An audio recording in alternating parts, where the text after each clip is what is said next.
What's up, everybody? Welcome to the Pick Six Podcast, CBS Sports Daily NFL Podcast. I'm Will Brinson. I'm your host. It is about to turn midnight, which means it's Friday, October 8th, and we're recapping, surprise, surprise, another weird Seahawks primetime game. You won't believe this, but you can't go to Seattle, hold a primetime game, especially if it's NFC West rivals, and have it not get weird. Joining me to break it down, John Breech and Ryan, a.k.a. Old Mad Dad Wilson. Jeez, what'd you call me there? Mad D? What? Old Mad Dad. Hey, Breech, so they play these games in Austin where the unofficial slogan is keep it weird? I actually knew about the Austin slogan, and we're going to keep it weird in this podcast. We have some weird stuff to talk about today. That's the least cool thing you could have said. Have you been to Austin where they say keep That's it not weird? what I said. Do you mean Boston? By the way, your toupee slipping there, Brinson. Straighten No, what happened is my dog has been messing with my toupee up here. You put your toupee on your dog? See what he would look like? I was actually supposed to get a haircut yesterday, but hair in quotation marks for people who are watching on YouTube. my surgeon wasn't available, so I had to. The great thing about you getting a haircut for next week.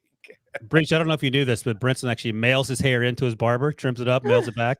So No, it's a lengthy surgery. Which is a problem because USPS is having some serious delivery issues. So Brinson's bald in 3 days. It's lost in the mail. It requires so essentially I can't do the podcast on Sunday. Breech is gonna have to host because I'm in my post surgery quarantine for my hair plugs until Tuesday. Boy. I love that you're leaning into it. I appreciate that. No more hair plug jokes. Breech, you're by yourself on Sunday night. I'm out. Could you imagine me hosting a show by myself? First of all, we would only talk about every field goal from each game. It would be like red zone with field goal zone, and it would be over in 30 minutes. Was this game more exciting for you, Breech, or last Thursday night games when the Bengals moved into first place in the AFC North? This game was bonkers, and it was bonkers before the Michael Dixon thing happened. By the way, before you get to the double, okay, yeah. The final score was 26. Heyo. What is on your mind, Brent? Your dog's in your office with you, and this is the slip up you're having? What were they watching? I even made a point to say when we were talking about Chris Carson on HQ today, I made a point to say herniated disc because you don't want to have the Steve Levy situation happen. 26-17 Rams over Seahawks, and there was, as Breech dreams about, a double punt.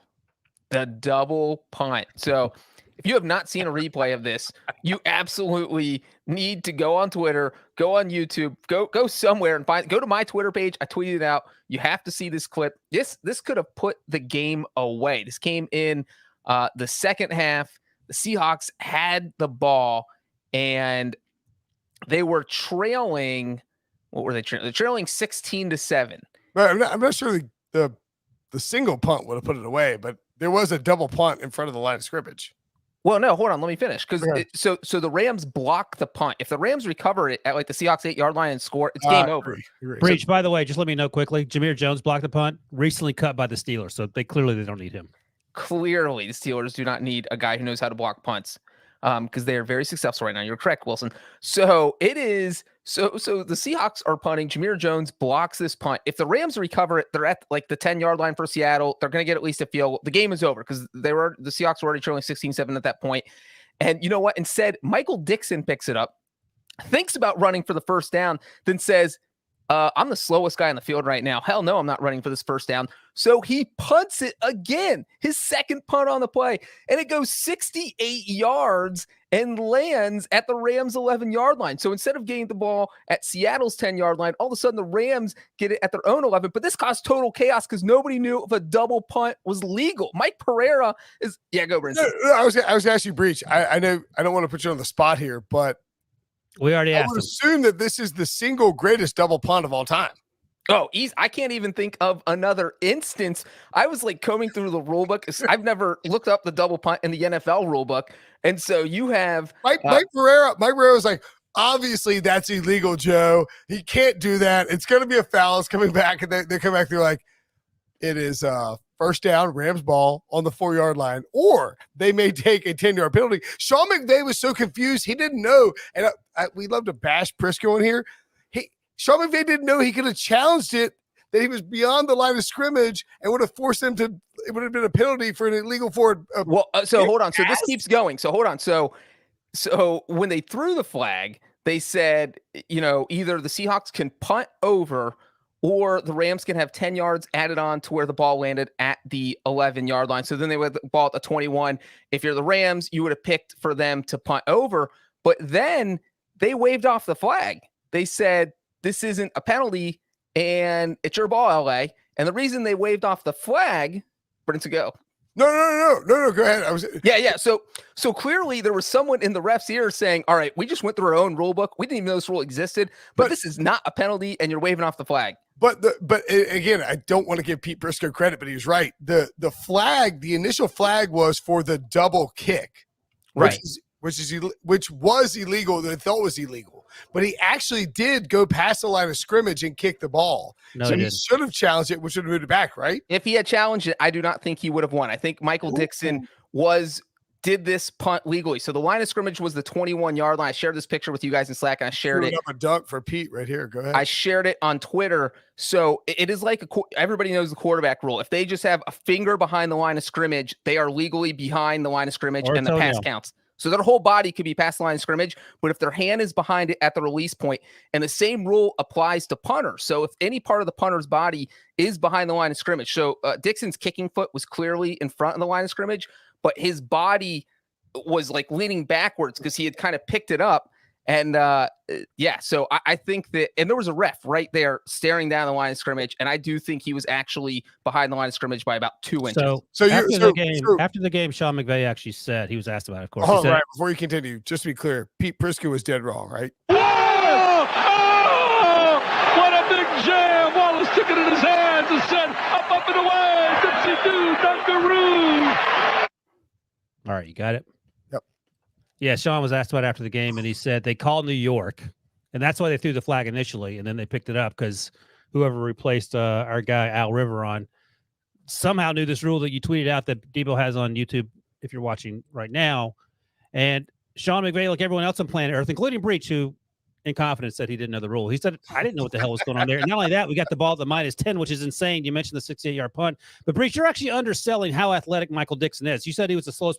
I would wager that he was probably one of the 5 fastest people in the field. He's a great athlete. He picked up a ball that was spinning like a top with one hand, thought about running it, and then boomed it like a college kicker, Aussie-style kicker, on the run 68 yards later. I mean, what percent of the population in America can pick up a blocked kick and re-punt it? It's like 1%, maybe.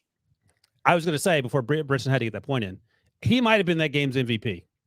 If the Seahawks win, absolutely, because that would have saved the game. Question, Wilson. Sure. Well, it would have absolutely saved the game if that would have happened. And it was just absolutely crazy. And so what is illegal, though, and I think this, because there was just so much confusion about the rule. If Dixon had, say, hit the punt, say a low punt, right, and it got tipped at the line of scrimmage by by the Rams, right, by one of the defensive linemen who were not rushing, but it was just a low punt, and it got batted back to him, and then he picked it up and punted it, that would have been illegal because it crossed the line of scrimmage. It can't cross the line of scrimmage and come back. And Let me ask you this. That's where the double punt becomes illegal. I think it's idiotic to be able to punt the ball twice anywhere on the field. I think it's a dumb rule because why would this happen? So knowing that, what happens if the second punt got blocked? Can he pick it up and punt it again behind the line of scrimmage? You can punt it as many times as you want, as long as the ball never crosses the line of scrimmage. All right, so hypothetically, Dixon goes to punt the second time. Someone who's in play legally comes flying in, swats it back. Could the long snapper pick it up and then punt it to the right side of the field? I think so, right? I believe. I'm not sure if a different player. I think yes. I would say yes. So, as long as you're not. Are there eligibility rules for the punter? The effed up thing about the NFL is there are people like there's a decent chance Roger Goodell didn't know this rule. No one knew it. Oh, no one knew it, and he runs the league. Well, I will give Roger a break. He ain't in charge of the rules. The fact that Mike Pereira didn't know it is sort of, that's not a great look. And the fact that it took 10 minutes for the officials to sort all this out. They had the officials on the field had no clue what was going on. Right. And in Mike Pereira's defense, have you ever had a Tito's and soda? What'd you say? Mike Pereira like slams Tito's all day long. Well, I don't want to. I don't know. Really, Fox does a Mike Pereiro's Tito's Tito's Lounge thing. I don't want to besmirch the man's name. He's doing free advertising for Tito's. That's what he's doing, Ryan. Yeah, we're trying to get a Tito's. Big Six podcast, Ryan.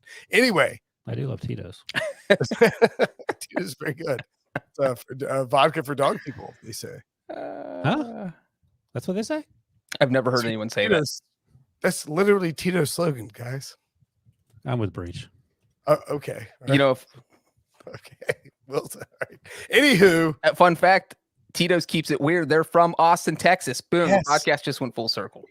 Correct. Do you want to keep talking about the double punt or get back to the game? Well, since the Rams won, we can leave. If the Seahawks had won, it would be the focal point of the entire podcast. But actually, you know what? I take that back. It's insane that we've spent this much time talking about a double punt instead of the fact that Russell Wilson didn't come back in the game.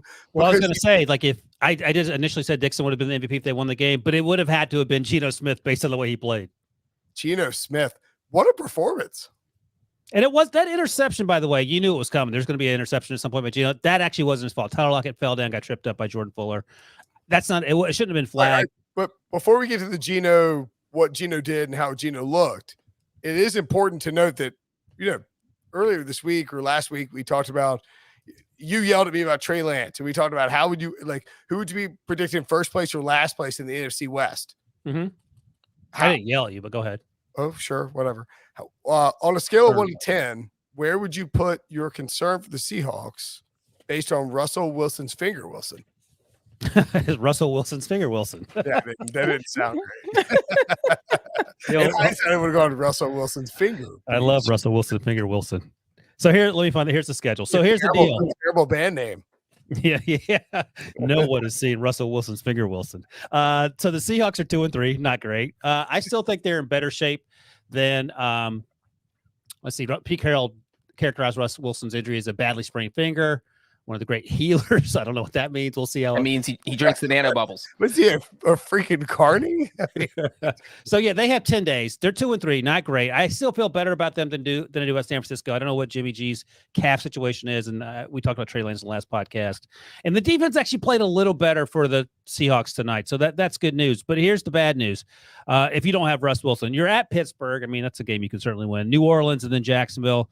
I think 4-4 seems reasonable as a 2-3 team, but 4-4 near the midway point ain't going to do you any favors when it comes to trying to win that division. You ain't in the AFC South. Let me post this to you a different way.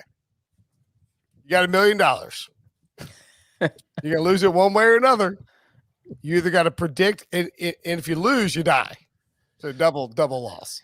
Great. Yeah, you got to either predict the winner or predict the loser of the NFC West. But that's my thing. But I know I'm flipping it on you. But there's a caveat. Both Jimmy Garoppolo and Russell Wilson are out for 6 weeks. What are you going to do? I think I'm still rolling with the 49ers to lose it. You're dead, man. You're dead. And you're dead. But here's the thing. So you're putting your unearned $1 million on Geno Smith. Well, I would rather Seahawks defense. I'd rather lose an unearned million than lose an earned million. You'd rather die than have you be right. Is that what you're saying? Debo, do I have to be on this podcast in the afterlife? Then I'm good. It's in your contract, yes. Yeah. Got me.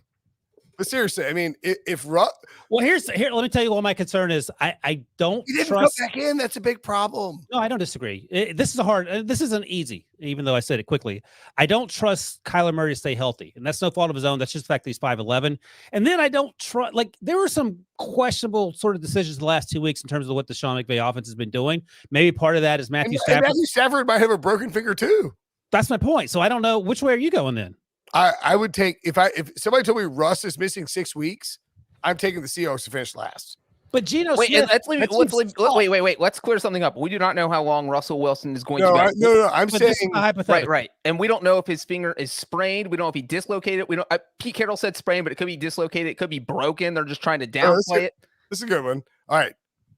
If you're watching in the comments, right, Wisconsin, if the Seahawks make the playoffs, and right. NC State or some variation thereof if the Seahawks miss the playoffs.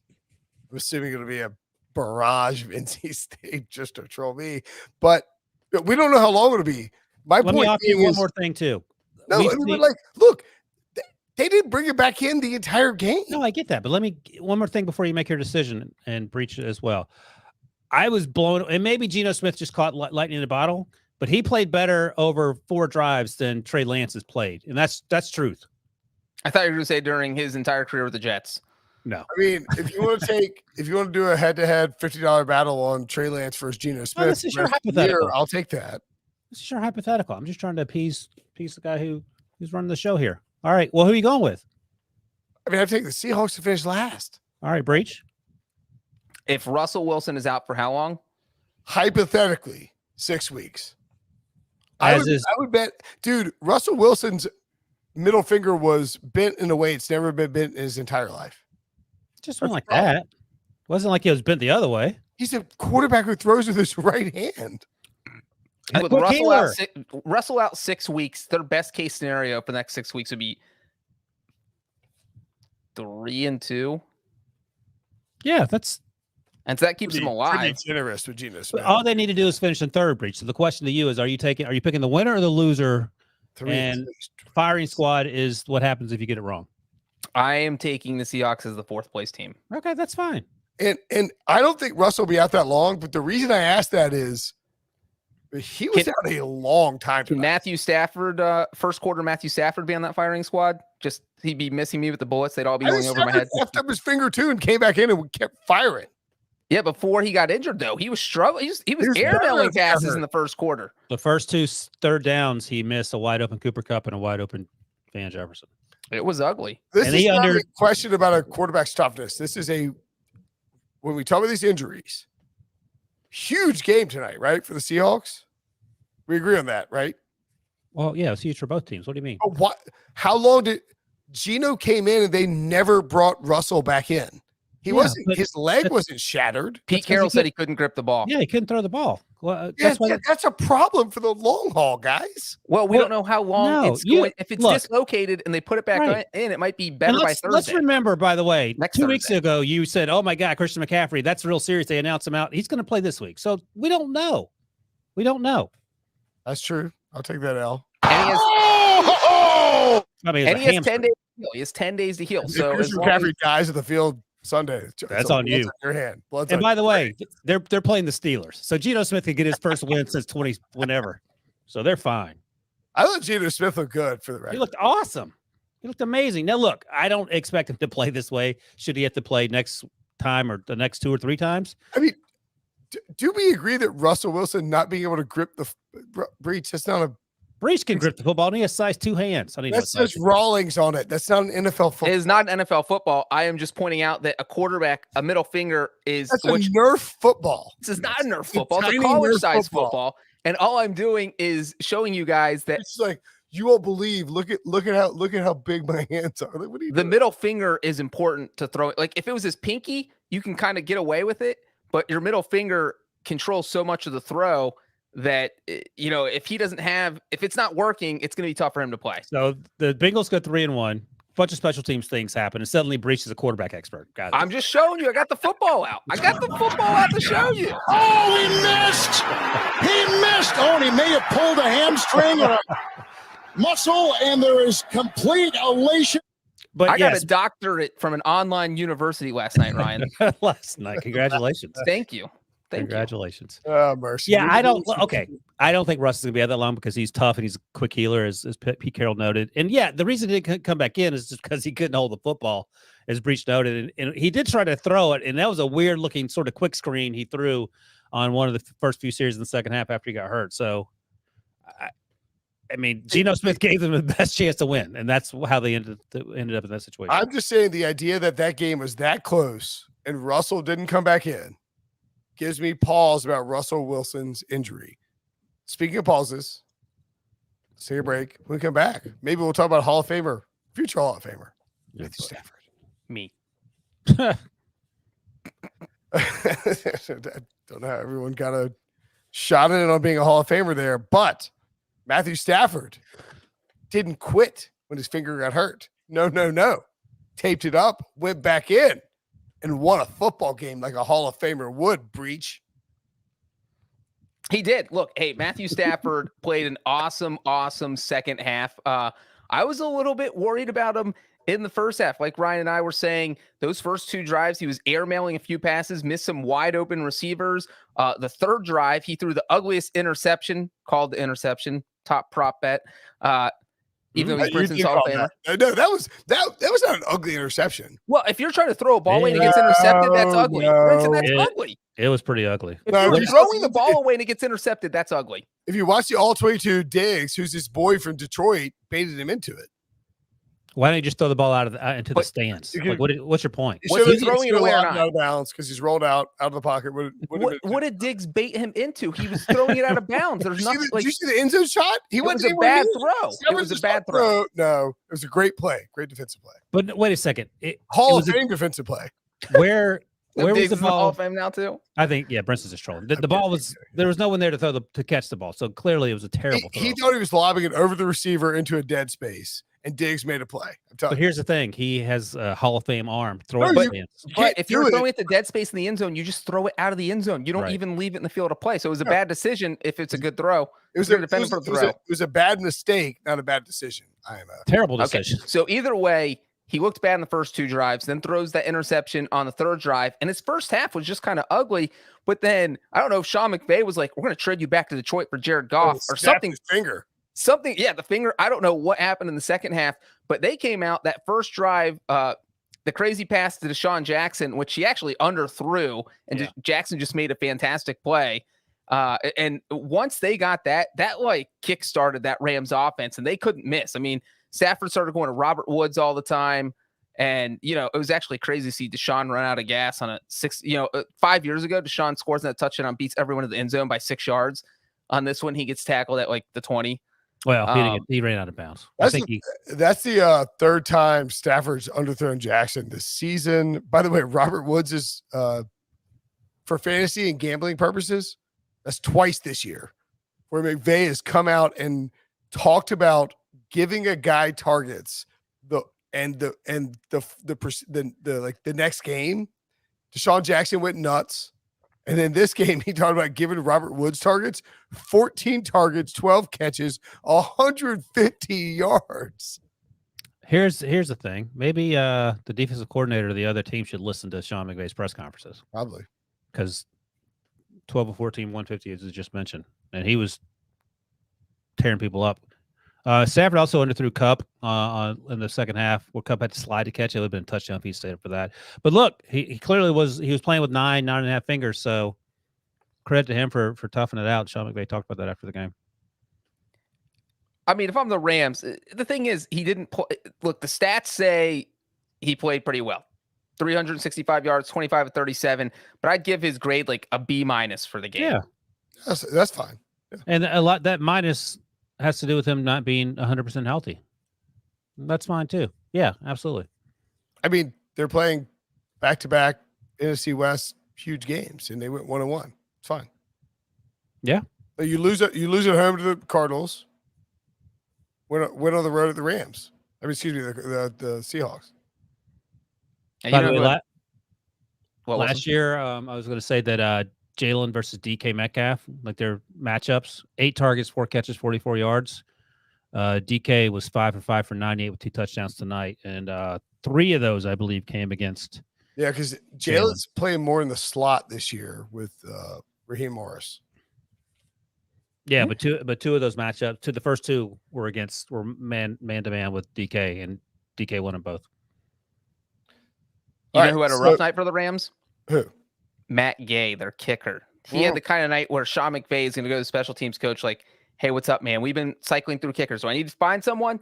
He missed an extra point. He had 2 kickoffs go out of bounds, which is that's the kiss of death in the NFL. You can't have 1, let alone 2, because that gives the other team the possession at the 40-yard line instead of the 25. And that's just, now you're only 25 yards away from being in field goal range because the kicker kicked the ball out of bounds.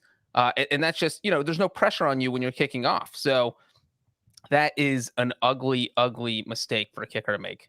The Rams are in a pretty good spot right now. Yeah, their That's record Venator. is super soft. Yep. At Giants, Lions at home, at Texans, Titans at home, and then at 49ers, at Packers. They should be. Don't write Brinson in that.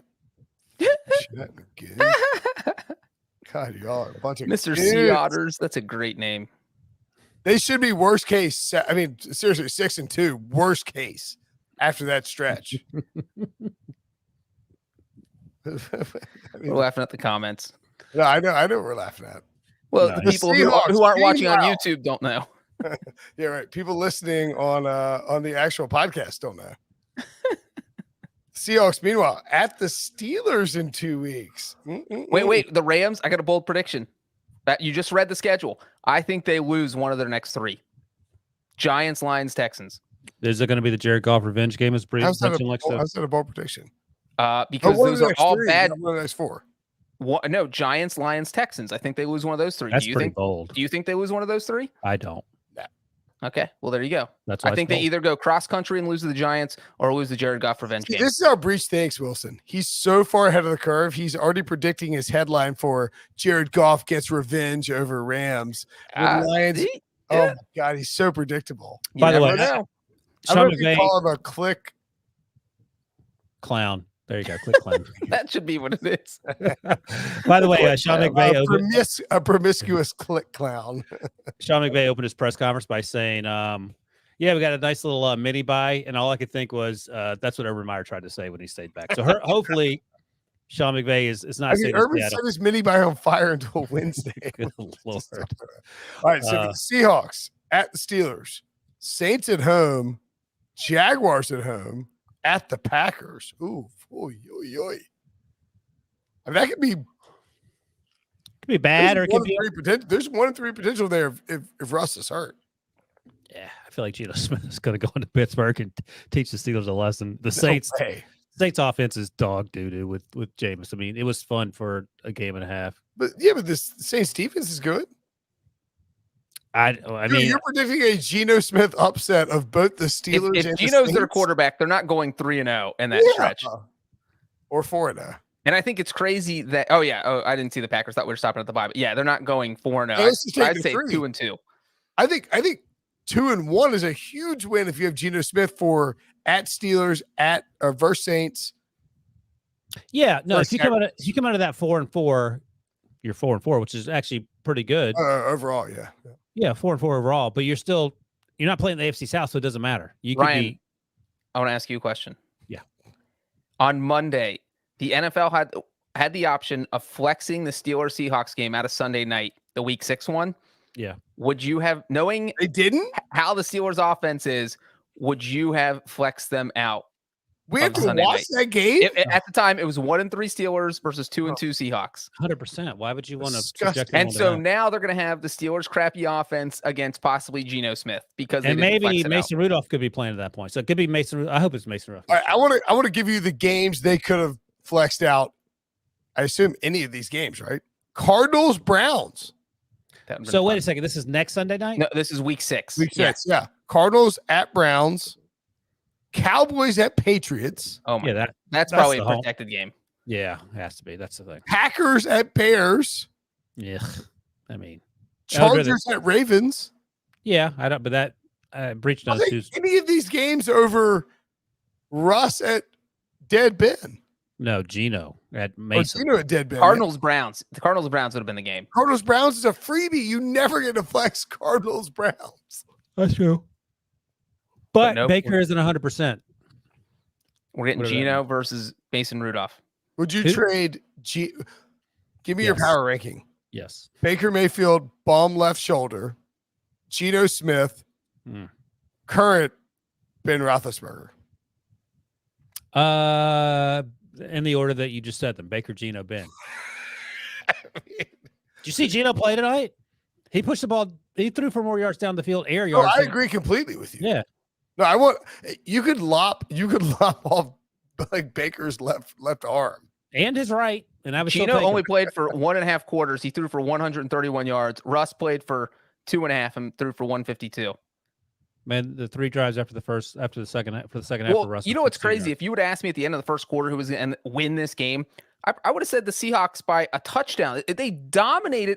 No. That is crazy. The first drive, they drove straight down into Rams territory, and then Pete Carroll punted on 4th and 3 from the Rams 43-yard line. So that was your indication that the Seahawks Well, were going to timeout. Can I keep going? But Brandon Staley would have gone for that. Chargers coach Brandon Staley.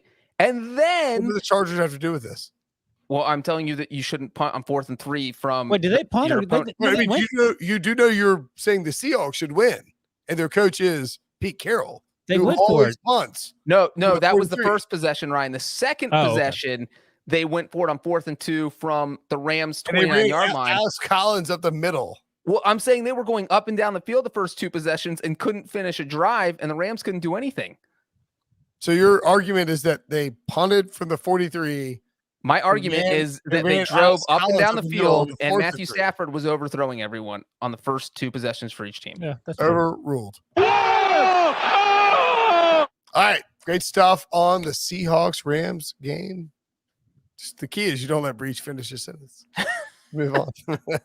You Yeah. Brinson's like, we let you talk enough with the double punt. We That's got all you tomorrow. get tonight. Best bets. RJ White went 6-0 last week. He brought up the broom. He's on fire. Make sure to check it out in the feed. Of course, we'll be back to recap all of Sunday's action. Thanks for watching. Thanks for listening. See you guys tomorrow.